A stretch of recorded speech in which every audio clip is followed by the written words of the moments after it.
Mais ça, on a vu son émission Église et Réalité, émission de la consommation qui n'a pas bataille de Christo.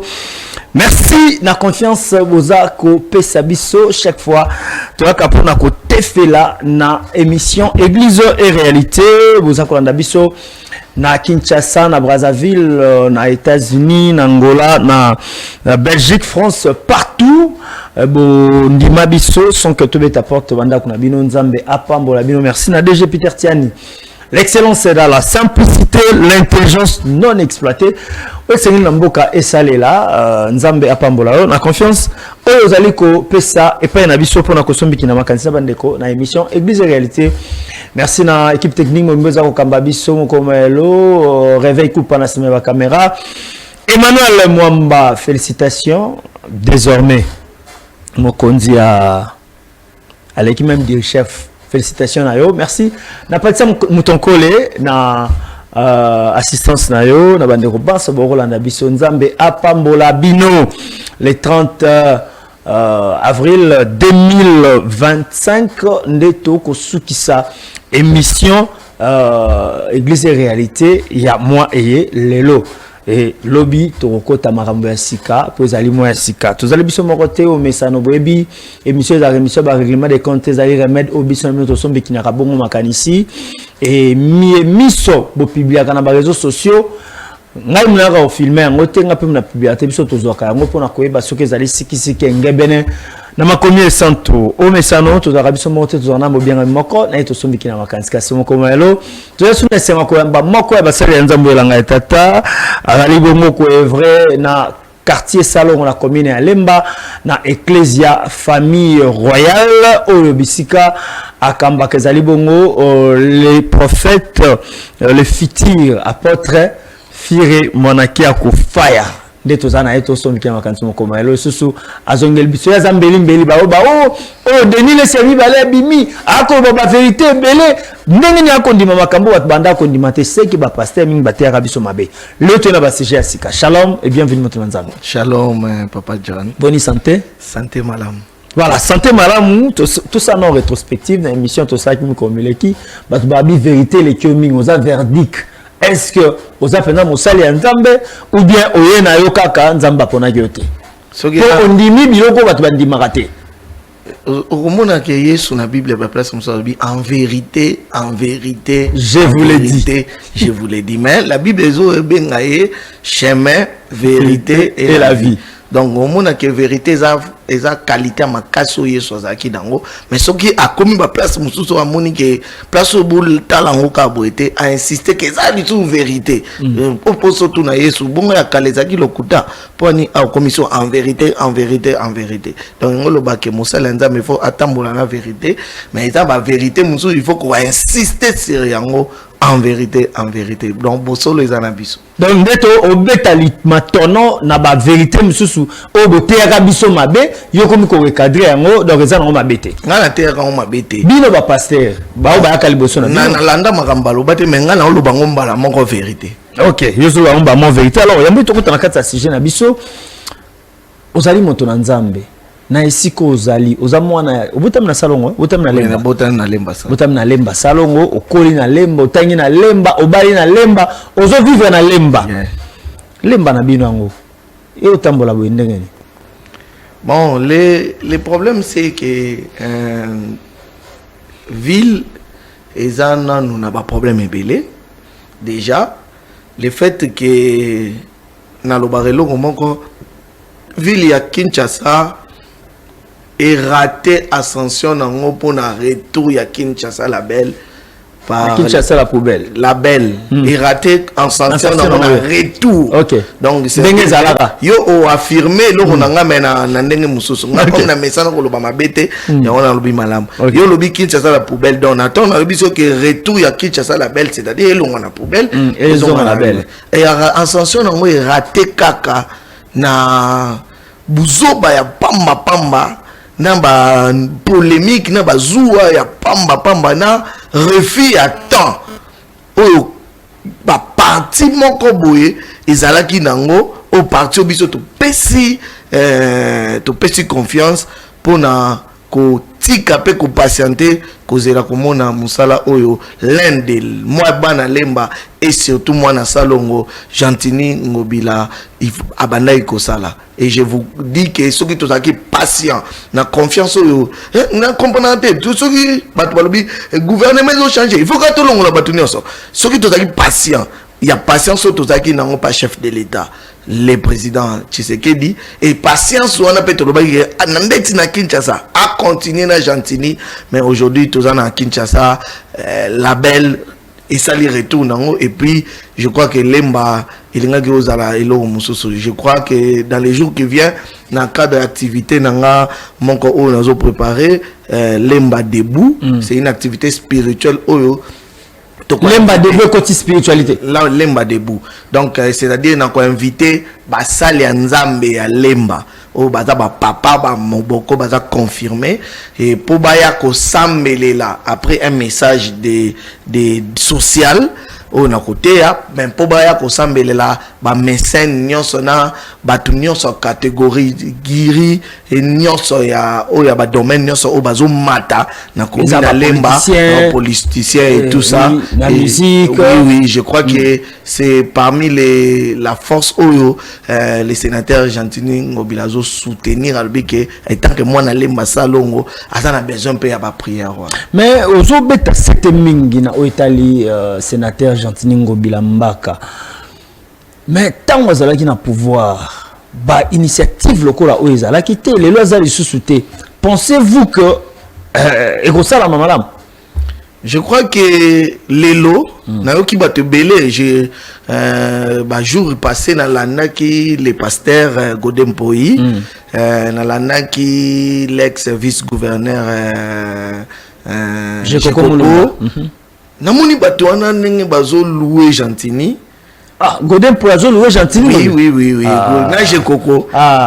J'ai compris que mais quand bazali na scène bango misa donné bande aussi batté. C'est comme si Gentini là on a le belezani. Gentini aujourd'hui apparaît comme les seuls hommes politiques oyo à longwe na place à longwe batu oyo bazaki ba yini na e ba komi betele maboko parce que tout à la Kabila ba yini na ti lelo bazo lukise zomona par exemple surtout ce Kabila ba yini ne ba betele maboko te mais Gentini ba yini na e bato ba comprendre que bien te bazo betele maboko. En tout cas c'est un homme que j'ai vu, un homme que je parle avec lui, il est rempli de beaucoup de valeurs et il aime le pays et surtout il aime le président. Très bien. To fongoli paratokani parenthèse to zongelango to zokolobela lelo o etali makwelani libala fiançailles mariage bon to bandi koye banana donc kisheri ki likangu neto bana lingala likangu fiançailles mariage, divorce, remariage. Ouais. Est-ce que le mariage est réellement une institution divine? Bon, par la définition appelée institution divine, tout le monde a la Bible. Pour te le baquer, une institution divine.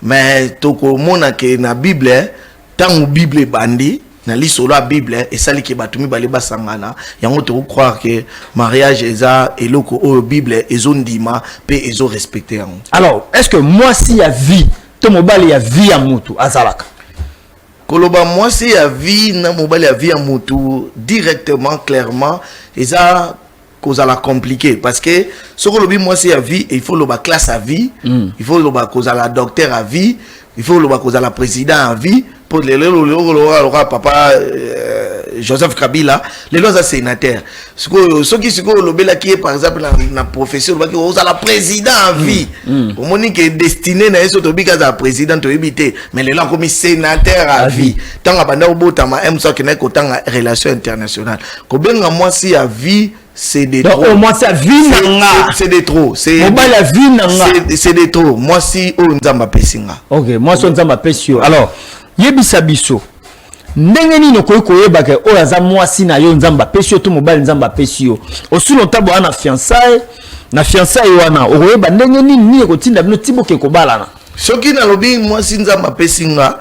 D'ailleurs na lobi yango en guise ya respect ya nzambe parce que lelo na tant auto zali nzamba salelaka mutu choité nzamba lukela mutu choité na bando expliquer parce que lukela Adam oui cette fois-ci voici voilà place na vandi na pona la kiso que lelo nzamba lukela mwasi mutu mwasi te parce que ne bandeli Adam nzamba moni que ce n'était pas bon que l'homme soit seul. Nzambe a fonctionné na Ève na banenge na. Je crois que taille Ève ezaki taille nzamba raisonné, beauté Ève ezaki beauté nzamba raisonné, comportement Ève ezaki comportement nzamba raisonné, na ba système nyonso wana ezaki ndenge na so Ève ezaki muke ezaki selon muki bwa nzambe.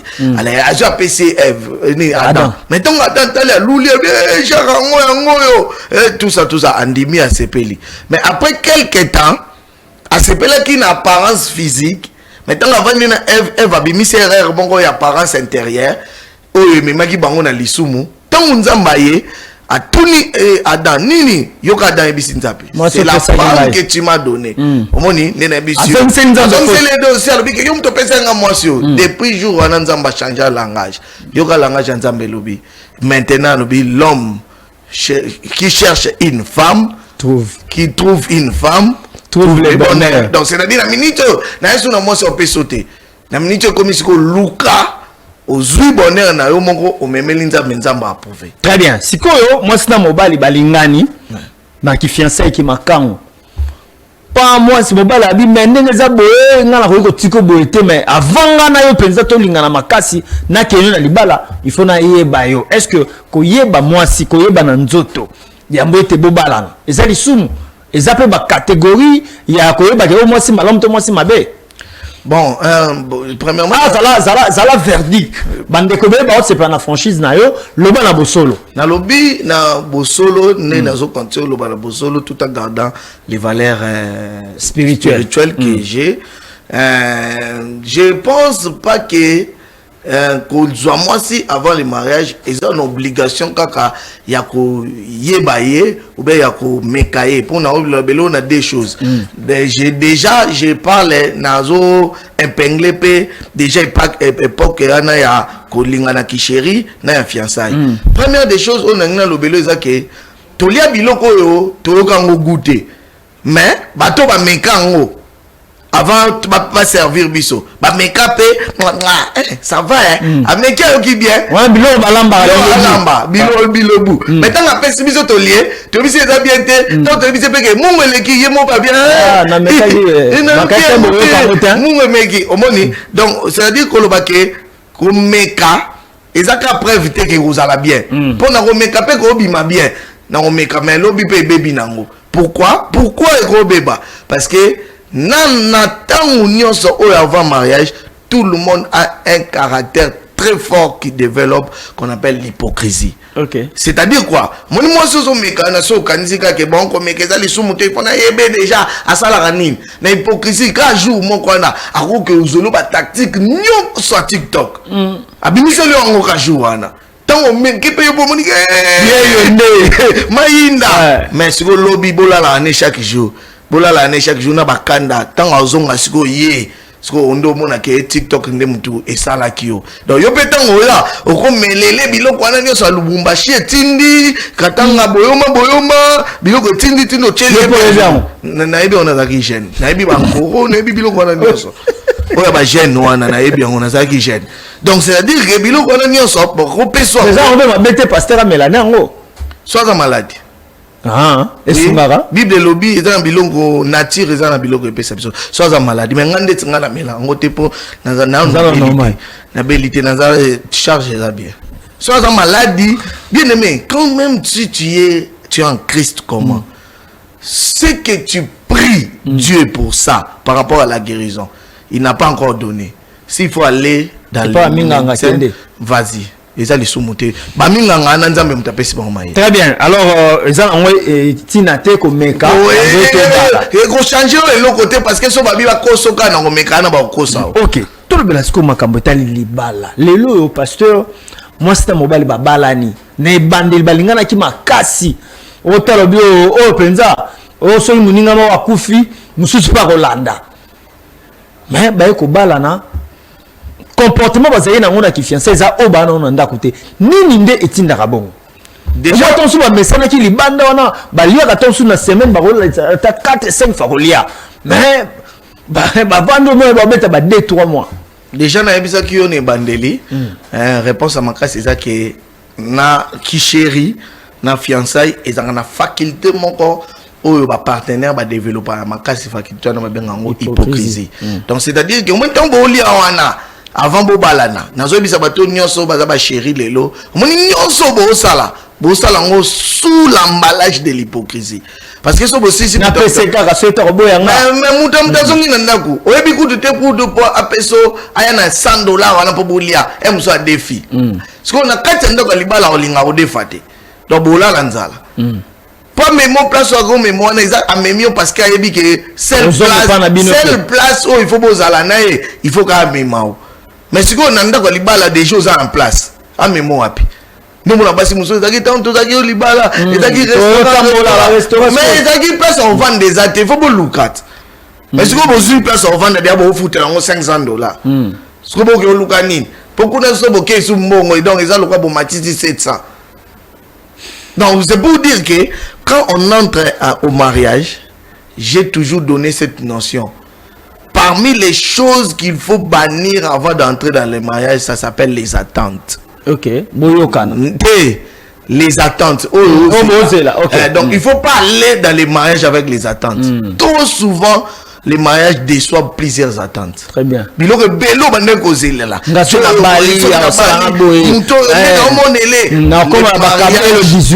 Soit plusieurs attentes. Donc je vais conseiller à bateau maintenant babalité balinga bala na ba o bazan na kati libala il faut anéantir, détruire, étouffer plusieurs attentes parce que le mariage est le roi de la vie et tambola na ba surprise. Donc na obima on okuta na on ase na ebité. Emsu na okuta na Patrick na mona kala. Mais emsu pe na okutambola tina ke na okuta na mutute na ebi. Voilà, sikoyo moi c'est na mobile babalani mais moi si degré à jalousie à l'écolo. Si manango téléphone à mobile est sonné ce que mais il sonne pas moi ça est-ce que c'est important dans moi si ton mobile a vers le téléphone à mobile tu es moi si bon les mariages aussi il faut la lier na ba clause mariage à part le fait ya kolingana c'est aussi un contrat vous voyez on a mikili mususu ba komisa ngobongo za vraiment contrat to eto vandi 3 mois après to kabana biso ça c'est je sors hors bible hors éthique morale et tout c'est aussi un contrat alors pour avancer bien dans les mariages il faut aussi arriver à un niveau où il faut un partenaire pour établir certaines clauses vous voyez et ça na basi mususu ba boma ba rata ba mariage na bango parce que pour Nabilo comme mususu oh normalement pas batu mususu pesa mabe mais pas mutu mususu wana aosa la ngope na nenga mabe mais ce que tiki lié temps ils ont le changement je donne un exemple ils na papa mo bazalina moi si na ne bandeli ba moni pasi tant papa na bande aux mbongo sika allez a comme moi ba chérie moi libana téléphone na comme côté ma téléphone là la biche na yango na yango et tout ça moi si et commis problème ti moi c'est que c'est un divorce. Ah, moi c'est pas à un divorce pour le téléphone. Tu comme on a basé à l'élo. À 5 divorce tout ça. Papa n'a pas gagné papa boya qui moi c'est insisté infidèle. Personne la code papa pas boy il a code pour ébiquer. Moi mon chéri moi za libanda. Ndé si la raté moi c'est accueilli. Papa pas jusqu'à chéri na libanda à côté ndako. Chéri libanda tant aye papa fuluki. A comme moi stable. Moi comme les kandenga za ki libanda. Juste sous Mususu chéri appelle libanda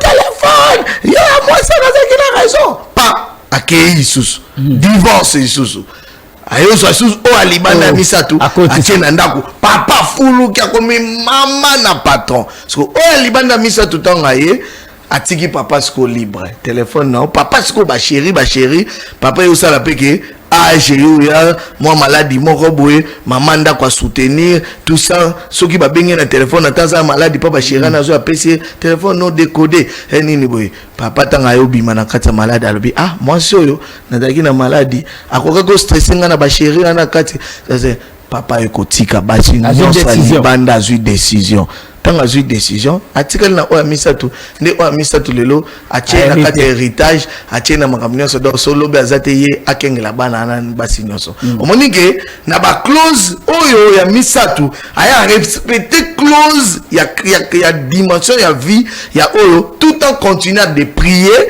et de prendre patience, attendre les changements. Bien aimé, na ebisao na kati ya arche de Noé. Ezaka na banyama nyonso. Mais na ni tunaka na nzambe na Noé, patience nini bazaki nango avant boule kita parce que tant ba fongoli arche. Babi banyama baya, lion ya mbango antilope kota mutaliboso, les plus rapides, mais caméléon. Torti, pas ya okota.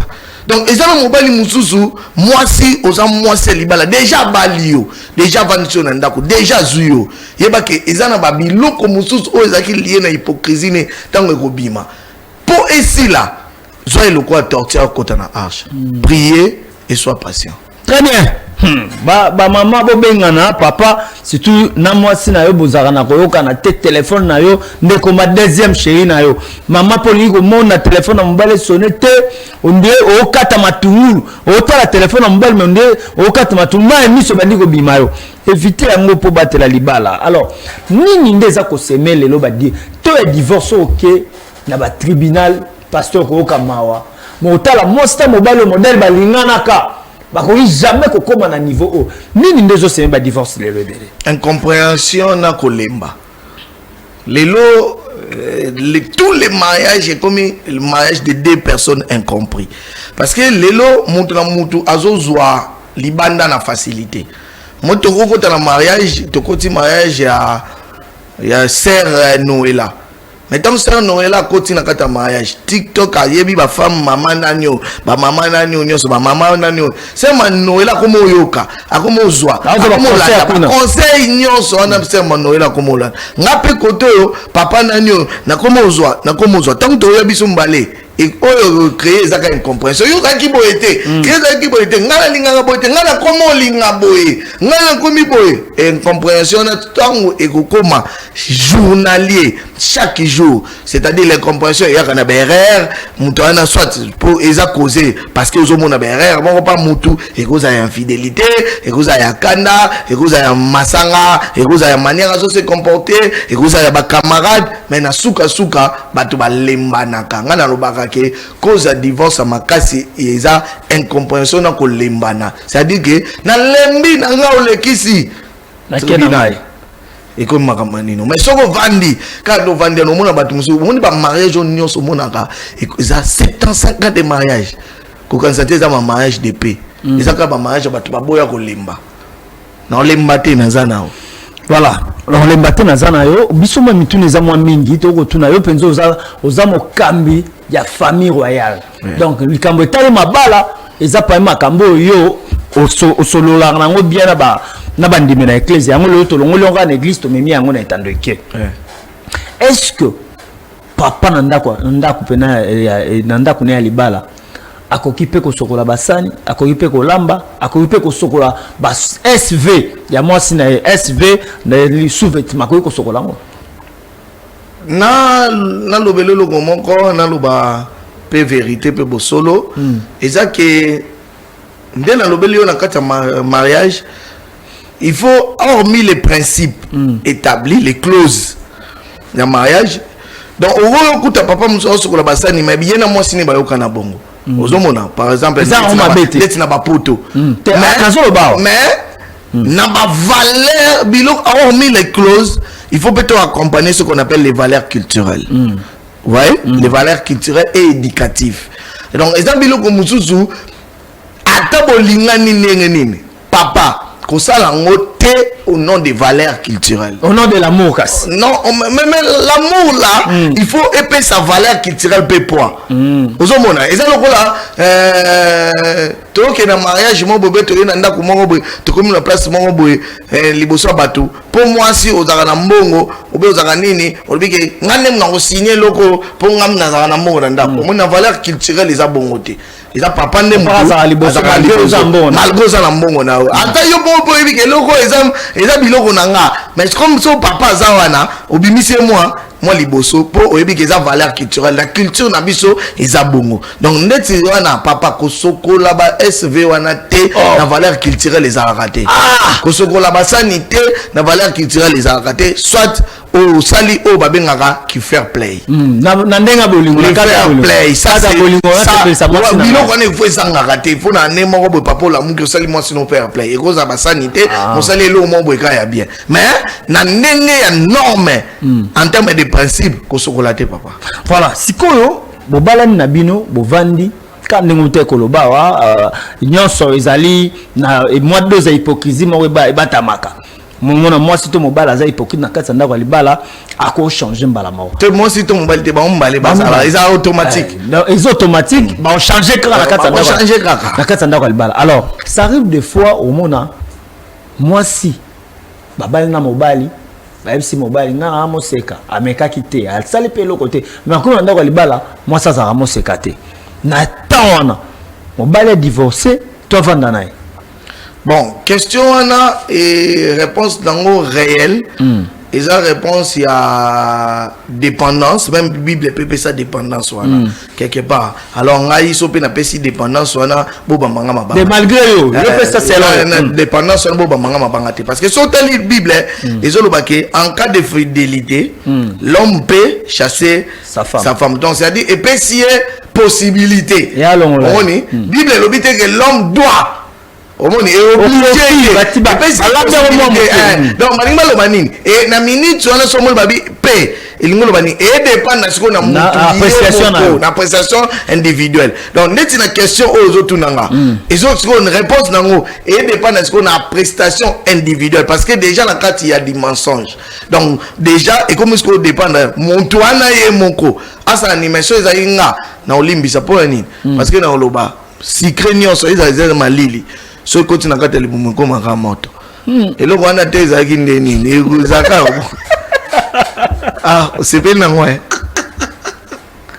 parce que par rapport à l'autre si kenyoso ate côté na libumu zaka malili ateza malili ate côté na libumu zaka moto donc te vandi sur moto malili mobwe et créer chambre froide te so ka côté et koma ka nyoso ko nga ka ndemo kasi naza muta sagesse ya bwana naza muta bwana donc abenga na été donc ekoko maka malili po ate oye na ngwana eloko ba do potana na ngwana zaka efongwa maka mais lelo ba pasteur pe belé ba jeune pasteur to ba jeune serviteur to ba frère na l'église zaka nga il faut na bala rafi moi za vierge est-ce que ko bala vierge eza obligatoire pour na mutu ou bien ça désir ndeti ngai na bala vierge na bala maman Nicole vierge eza souhait mais obligatoire parce que na quatre église na biso na l'église tant toyaka ko yambisa batu Yesu oyo bazaka somo nga maman Nicole zaki vierge mais nga la zaki vierge te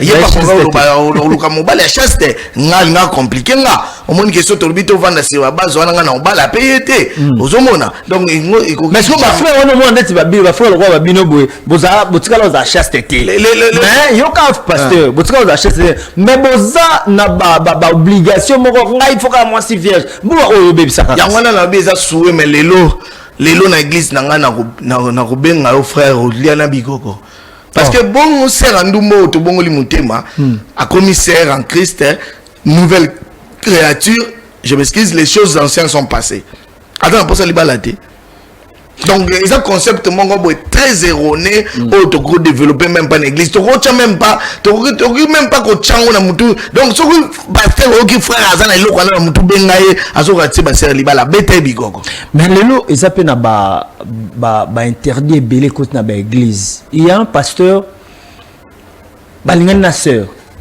ngan azali na pe na makambo banzoto te alingi pasteur ezaka ka sanctification non il faut to balana sera simba tata mo bipepo ya munoko apesa kate ba comme na ndako libala ba balani nuit de noces pasteur on a frustré tout ça to pema lobi na autre que de Dubaï ba kenda Dubaï nzoka frère alléluia donc ça la raté ça amen frère raté le maraté sœur wana azana ba problème azo baté a divorcé toi ça na même pasteur na ba église na bani mais pasteur za mbonga même na ba hôpital ana mbongo mais kuna sœur azo se retrouver té asalani y a on a besoin que les problèmes ils ont problème en vérité. Beaucoup de personnes ne sont pas vraies avant na kata libala. Alors nous na côté na biso ba pasteur ezaki toujours balisa batuka au nom de succès que l'église babalaka.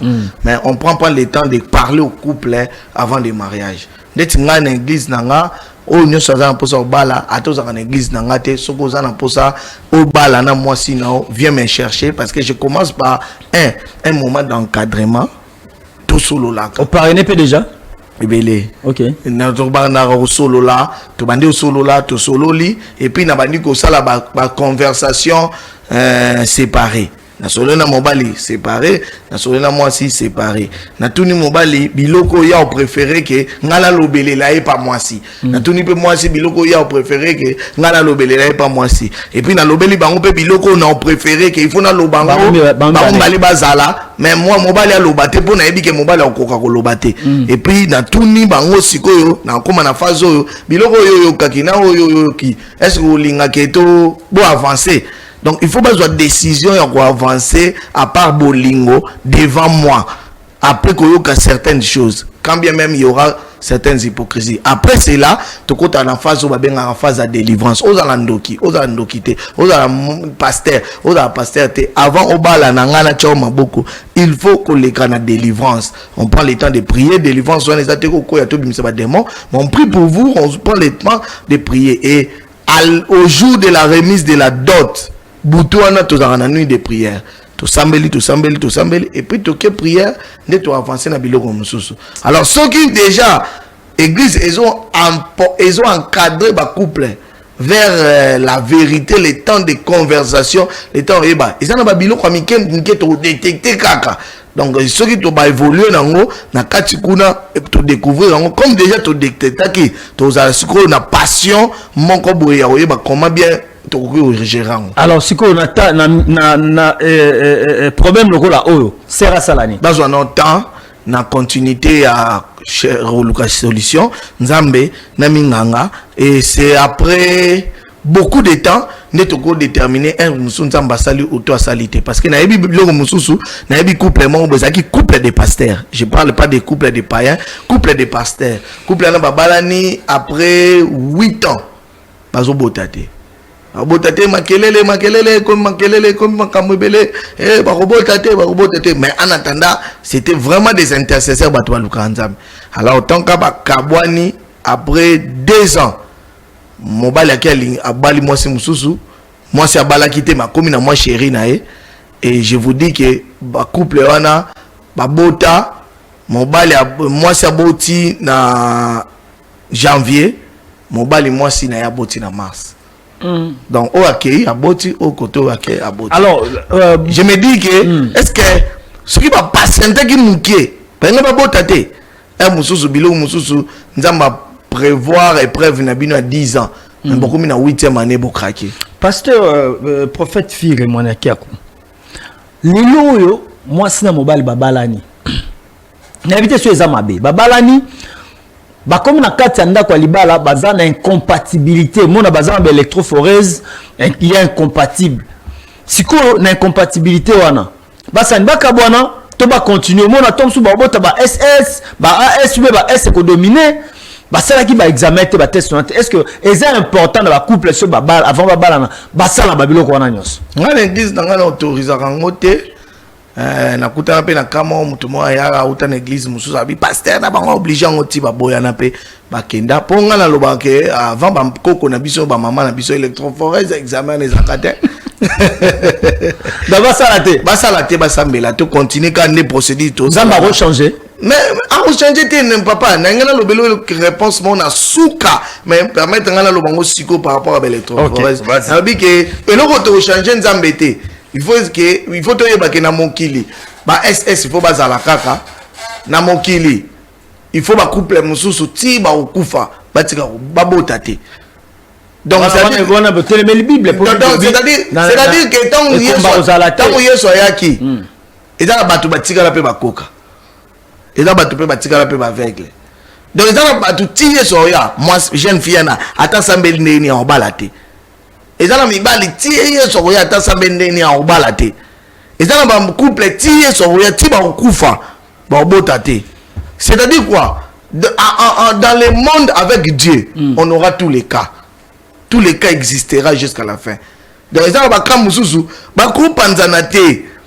Donc, il faut pas continuer, type, balakisipe, bisolité en Moussousou, tout le monde va balanaki, mais non, parce que tant balanaki, on se marie pour les premiers garçons et les deuxièmes filles et des jumeaux.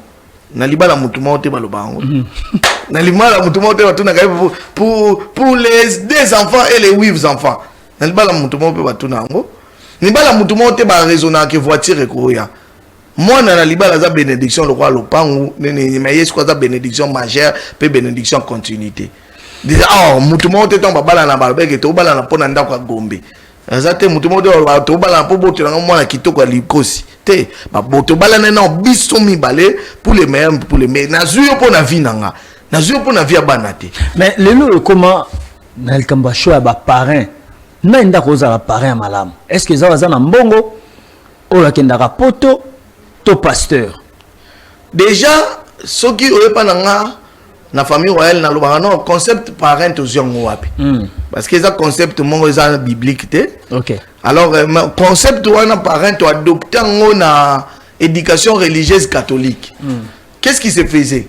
Tant ba catholique ba yé ko installer ba biloko na ba na monde, ils ont découvert que ils avaient un problème. Le problème c'était les problèmes des couples venaient dans leur paroisse, mais ils pouvaient traiter les problèmes qui est dans la dimension spirituelle de la Bible.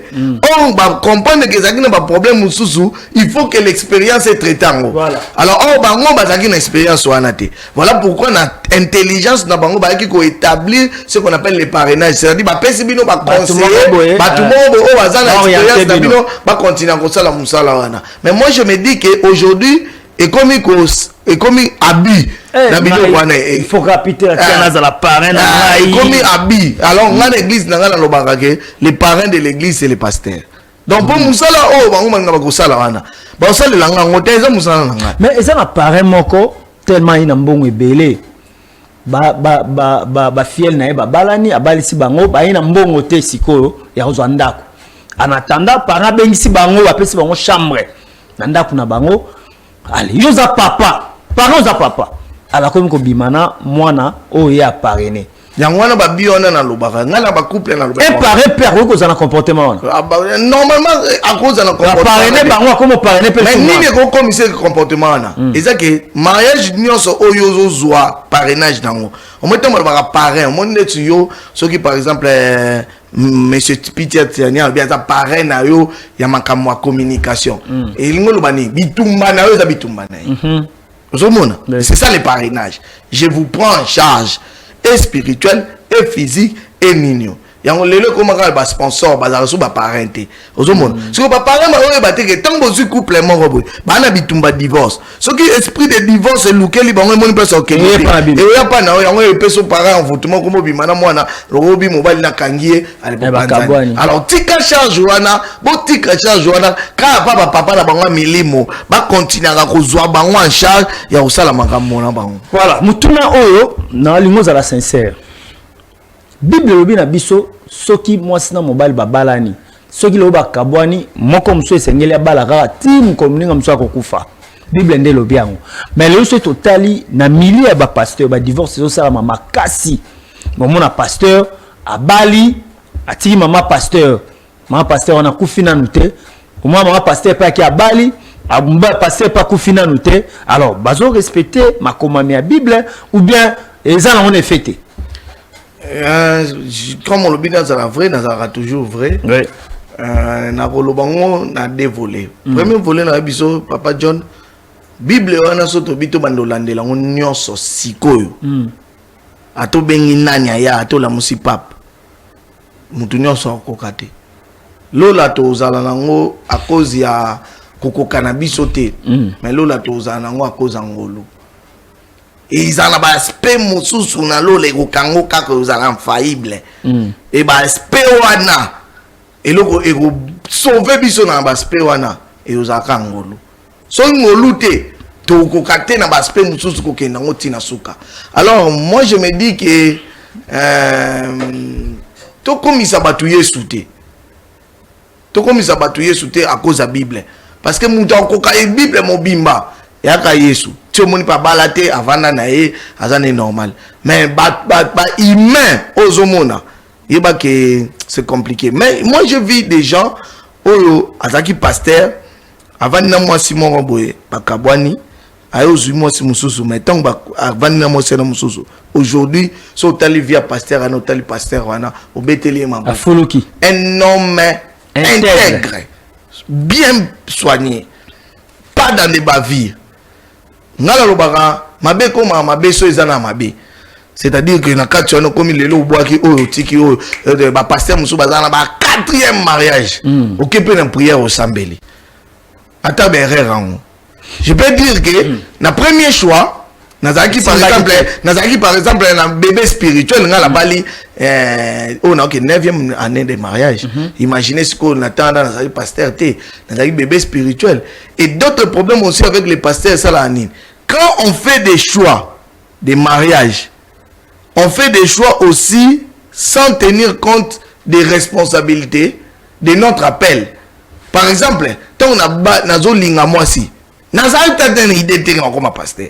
Mano za na ba bolingo na bino ozana nu wa ocho bongo la mutema sika zele bazamba président jeunesse na nzamba alukanga na mundo faut vivre na tata na idée te que na ngoma pasteur na moni sur la parole je l'exception maman Nicole na matanga ya moko na biso kufaka ozomona siko na show sango chimanga ozomona siko na show ana na kati ya show ana siko idée à ma pasteur ezate donc on a fait mon accompagner bien à équipe esprit à corps et entrepreneuriat là comme intelligent dans un raisonner maman mais ce que tu vas dire 2 mois 3 mois 4 mois nzamba lobi l'église appelle irumoya romo budango ce que bou appelle ekoti ce que babilo comme zo to bando lingande tina maman Nicole vivre et ce que appelle la qui bino que il faut pas ça la ngote ce que maman Nicole azaki na appel wana te yebe parce que na lobaka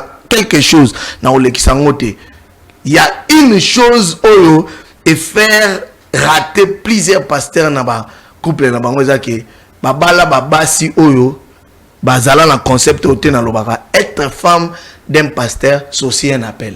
Oui. Omoni ça de fois ben appel moi. Appel au ministère.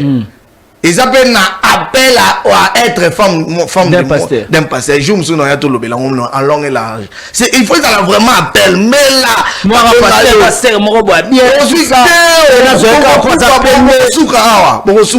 Bosuka lobby.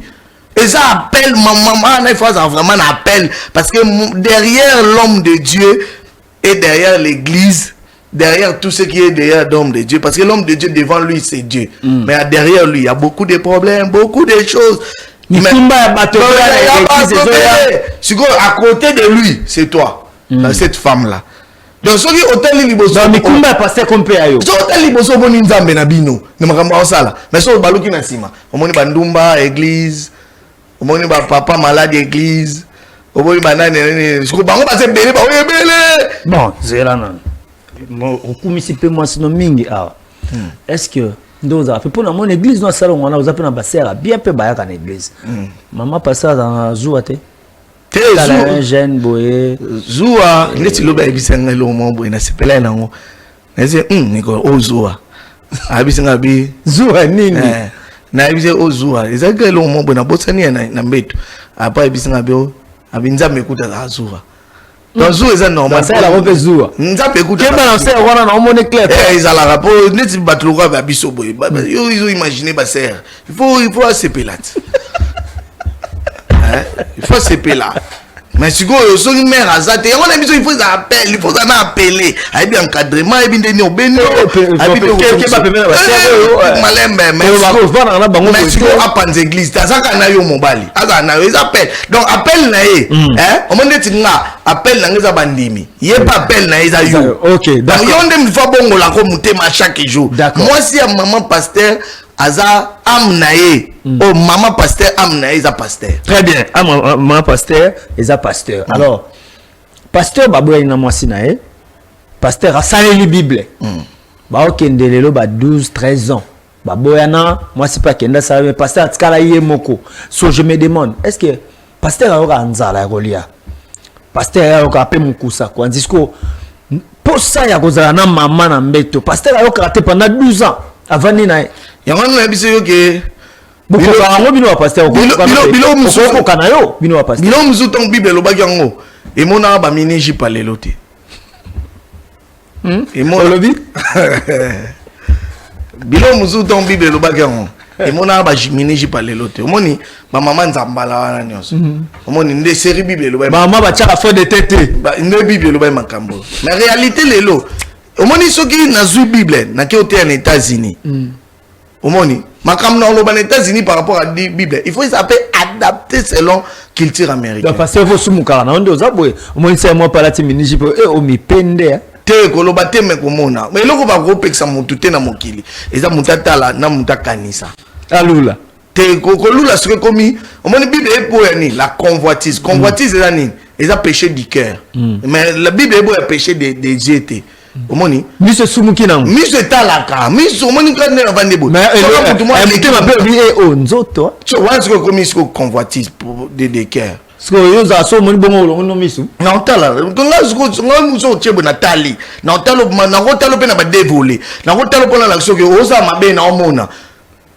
et puis deuxième fois na otalo pona la soki omona te batu mususu ba danger ba otala et be tu bendele un problème pour mutu mususu faut l'accès que ya oyebate o l'accès que na moni apatali apo moni ne mais miso opekisa ngo otala te papa John omone miso na ngeza emsu na yebete ke na tala kota caméra emsu faut ka ngate na loba miso za somo très bien mais pasteur ayoka pour ça te il faut yango na miso que pasteur asala nini ya moya ba ko bala te si là vous la moi ça kufa parce que nous 13 ans auto okende ayoka raposate ya so landeli ming ba verset wana o ming ba lobake abalate so landeli on ming eza ba verset au Paul na Bible na lobaka que tout ce qui est écrit dans la Bible n'est pas pour nous.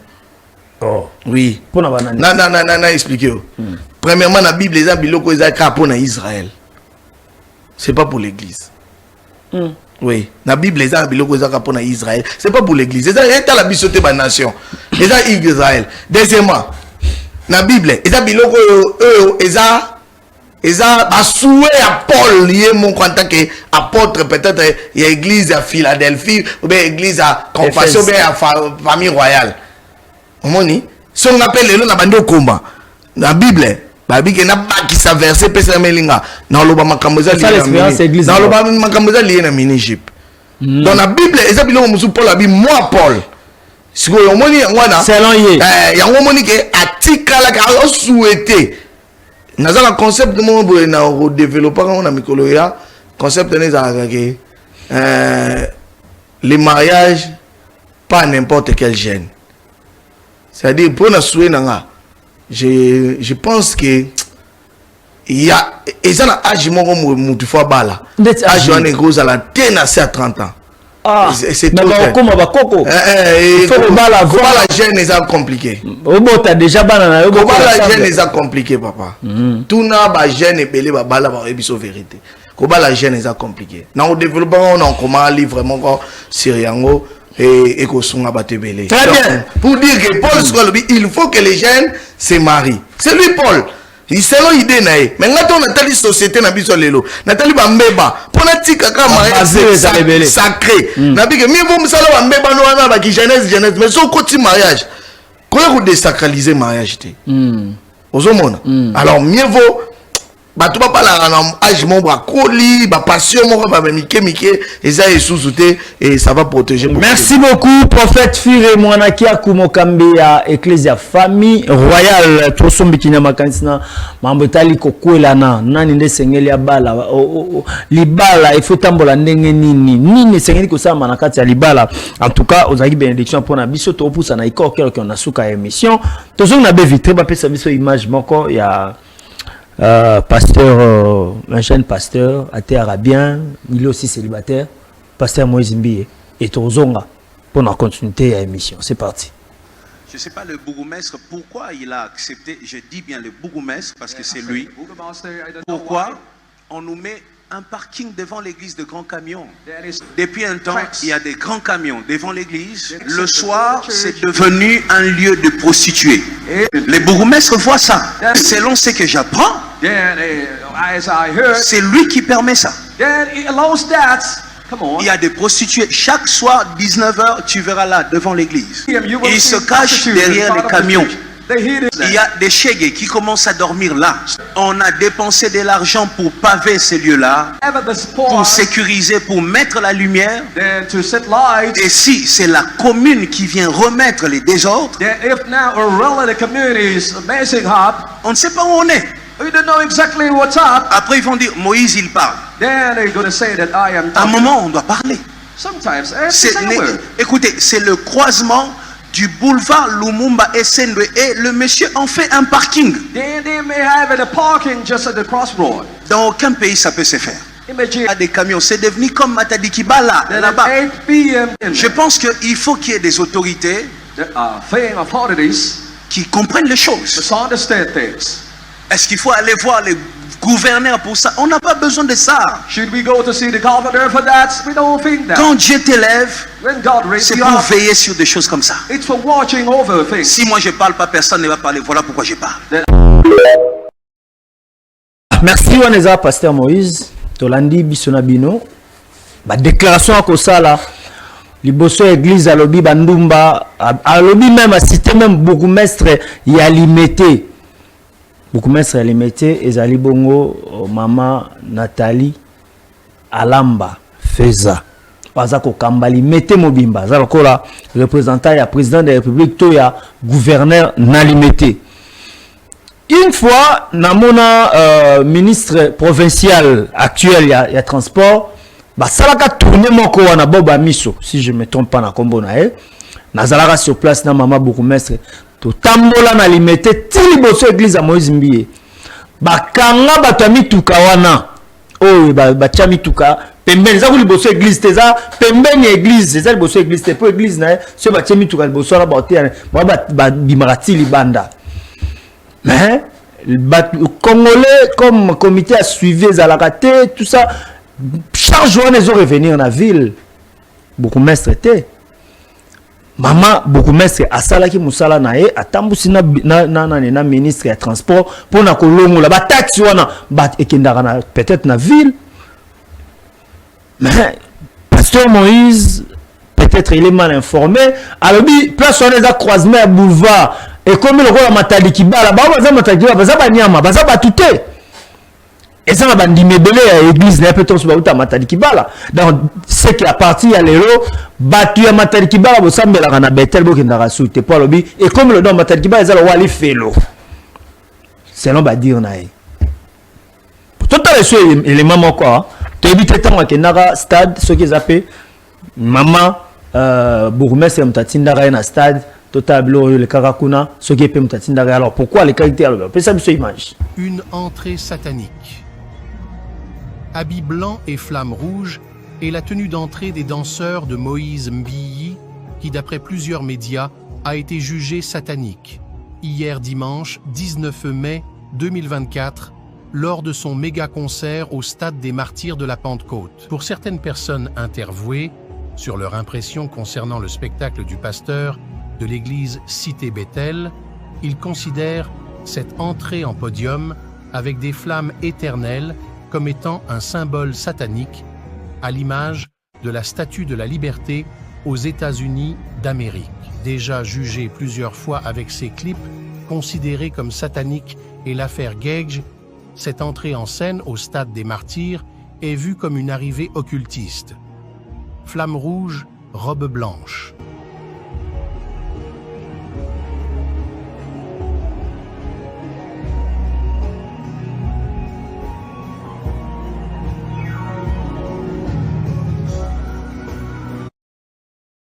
Aux images, il y a concert monene.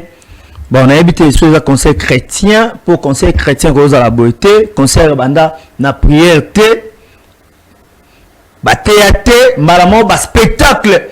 Auto mon invité sur les appels bourgmestre elle mettait m'tatindare à salandengwana alors tout le bakato ba salanzambe tout le ba makambo na bo elongo bani. tout la discrimination te kola ti sa mutu et loko azana ngote posa la voix peut-être des sans voix ou bien ozana posa les sungi et le roman se pe na ngote est-ce que kendaki na commune okutana mama Nathalie alamba ayamba ki yote o exposer problème que ya on a ba cher comme place à règlement des comptes pasteur nazonge pa nayo olandi collègue nabino illustrera biso image s'il vous plaît surtout olandi collègue nabino ndenge nini aza ko accuser maman bourgmestre ya limité que aza ko lia ba taxe azui arrêt image hote image aza ko ba église aza ko lia ba taxe azui a komisi parking liboso église na ye bandimi ba osambela bien te place un komi ya bandumba et puis alobe comme le roi Matadi Kibala na cher ezate na émission ba impression na yo to avis nos abonnés. Deux conseils. Premier conseil, c'est que ça biloko mususu virant et un homme de Dieu. C'est très profitable pour na bourgmestre de les voir en face. Et ça biloko mususu na qualité à bateau. Ce que j'ai toujours dit aux hommes de Dieu, respectez les autorités. Très bien. Si nous dans la dimension autorité spirituelle, j'ai toujours été avec l'apôtre Tamboulouko. Si vous avez comme président, il faut que respect, papa, on appelle ça président. Et il n'aime même pas qu'on critique le président devant lui. Mais c'est une autorité spirituelle. C'est-à-dire que si vous avez une autorité spirituelle, toujours même ba conduire ba na mbo ba établi européen ça peuple o ba ba ndimina biso idée ya comment se comporter pourtant le bima na peuple ne so ko loba alonganguna pas mona qui pasteur alobola qui na cher. Moi je pense que j'ai toujours dit que tous les hommes politiques établis dans ce pays doivent avoir un conseiller qui est au moins un pasteur. Et maman bourgmestre soit besoin de conseiller, il y a pour lui donner les conseils. Mais je pense que pour le pasteur Moïse B, il y a une opportunité. Il y a en tant que mouton, grand en tant que pasteur, mouton à la poche pour nous conseiller maman au lieu de dire ça comme ça. S'il pense que maman de mouton ça la cher. En tout cas, moi je condamne ça. Je pense qu'il devait aller le voir d'abord. Ce qui est comme la chair, et comme que je l'ai vu 2 fois, 3 fois. Au moins même Bible le bien au moni enan. Très bien. Au moni au lobby nae, so mon kayo kite au benga ta mutu mususu ba keba moni ayo kite ndo lobby ana. Et puis deuxième conseil c'est que le pasteur faisons attention avec ce qu'on dit du haut de la chair. Tellement que on vient déjà de prêcher, la tête, l'intellect n'est pas posé. Et ça fait qu'on peut dérouter dans beaucoup de choses. Et c'est un message important de la ville. Il faut éviter de faire ça dans les prédications, dans les cultes. Pour rater quand nous le biona, ils ont matadi qui balate donc il faut discriminer pe commune, mon un quartier, mon par rapport à quartier Moussoussou, c'est pas bien pour un pasteur. Parce que doit changer.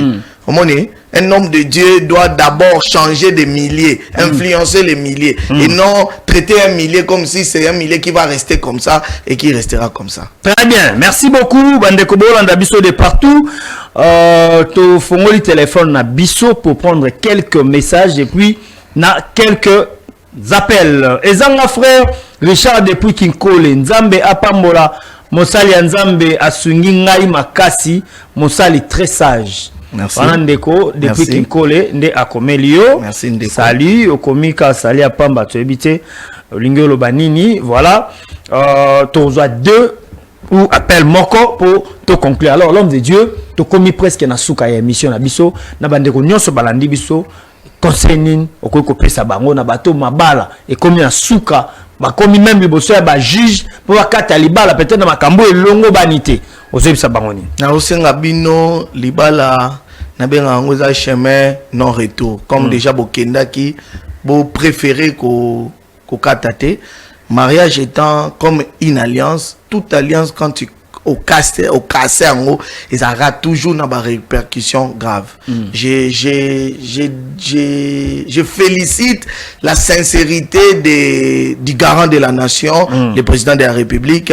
Je crois que si j'étais à côté de lui, j'allais beaucoup l'aider par rapport à ça. Quand il dit que ce qu'il regrette, c'est d'avoir coupé l'alliance avec FCC. Vous voyez? Donc, ce qu'on dit président de la République a comme un niveau qu'on regrettait, cassure l'alliance. Parce que après tout casser l'alliance, il y a des répercussions graves. Donc, le mariage, c'est une alliance. Quand vous cassez ça, attendez-vous à des répercussions graves. Alors, vous avez le choix d'éviter ces répercussions. Très bien, vous avez le choix. Alors, 20 000, on dirait que c'est lié pour nous qui sont.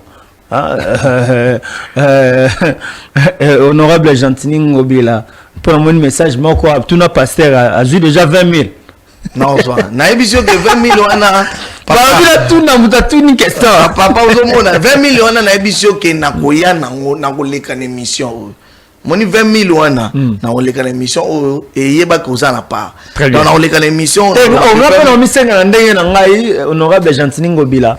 Na molobel na awa pasteur wa intègre, c'est un frère un ami na bien. Mais tangu ako ndimayo bo seke mambo bien alinga pe na senga ndenge nanga. Na zo par nanga. Merci beaucoup de votre numéro de téléphone. Merci. Numéro de téléphone dans l'église est à Lemba Salongo.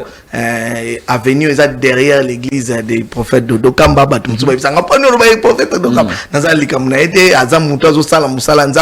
Et je crois que Aza Koyeba na Kolekanga. Donc, Nassima église na église na famille royale ministre. Je crois qu'avant comme en église, on a déjà panneau na famille royale ministre avenue Mayele numéro 12 na quartier Lemba Salongo. Lemba Salongo eza OK rond-pointé on mati Lemba Kambumba au viré kuna et je crois que tous musika wana arrêt la kinini arrêt la pharmacie la kinini. Donc so comme on a retournika fire batunia so ba yebi les prophètes. Et puis numéro na ngazali plus 243 81 61 45 681 plus 243 81 au bisoto lobaka 081 61 45 681. Merci papa. Tolike tozom comme ça quoi. Nazali. Na bino so bolanda biso na maloba ya fire mwana ki akutoma na nzambe. Ndeto cheli tono na émission Église réalité moko moyelo dossier ya pasteur Moïse Mbi eza suivre. Il faut tolandela yango penza na bokebi. Bana nyonso tu bavandaka na ba côté kuna beaucoup mestre ya komi na monga fula talande ba minimiser quartier na yo contre wana ya mataki bala ezole sabatu so pour reporter plainte aux abiens tout le temps nous nous avons même un numéro est-ce que vous avez un bouton à bino shalom.